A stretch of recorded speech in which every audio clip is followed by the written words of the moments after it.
बुद्ध ने क्यों कहा था कि चौथी पत्नी ही साथ देती है? इंसान की चौथी पत्नी ही साथ देती है एक शिक्षाप्रद कहानी है।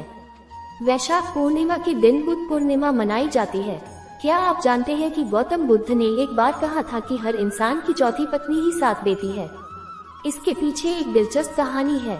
बुद्ध के प्रारंभिक उपदेश वाले 32 आगम सूत्रों में से एक में इस कहानी का जिक्र है। एक आदमी की 4 पत्नियां थी।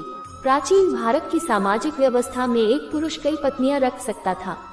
आदमी और 4 उसकी पत्नियां। एक बार वह आदमी बीमार पड़ गया। समय बीतता गया और उसे अपनी मृत्यु करीब दिखने लगी। उसने चारों को बुलाया और बारी बारी उन्हें अपने साथ चलने को कहा। व्यक्ति ने पत्नियों से कहा, मैंने तुम्हें दिन रात प्यार किया, उम्र भर तुम्हारा ख्याल रखा। अब मैं मरने वाला हूँ, क्या तुम मेरे साथ चलोगी? पहली पत्नी ने जवाब दिया, मुझे पता है कि आप मुझसे प्यार करते हो, लेकिन मैं आपके साथ नहीं जा सकती, अलविदा प्रिय। दूसरी पत्नी ने जवाब दिया, आपकी पहली पत्नी ने आपके साथ आने से इनकार कर दिया, तो फिर मैं भला आपके साथ कैसे जा सकती हूँ? तीसरी पत्नी ने कहा, मुझे आप पर दया आ रही है और अपने लिए दुख भी है, इसलिए मैं अंतिम संस्कार तक साथ रहूंगी, पर इसे आगे नहीं। व्यक्ति ने चौथी पत्नी के साथ हमेशा एक दासी की तरह व्यवहार किया था, इसलिए उसे लगा कि मृत्यु के बाद वह कभी उसके साथ नहीं जाएगी। फिर भी उसने अपनी चौथी पत्नी से भी दूसरी दुनिया में साथ चलने के लिए कहा। चौथी पत्नी ने तुरंत पति का प्रस्ताव स्वीकार कर लिया।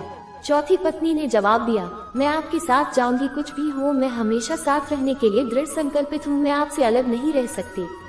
कहानी का सार। बुद्ध ने कहानी समाप्त करते हुए कहा, हर पुरुष और महिला की 4 पत्नियां या पति होते हैं और हर एक की का खास मतलब होता है। पहली पत्नी या साथी हमारा शरीर होता है, जिसे हम दिन रात प्यार करते हैं, लेकिन जीवन के अंत में शरीर कभी साथ नहीं जाता।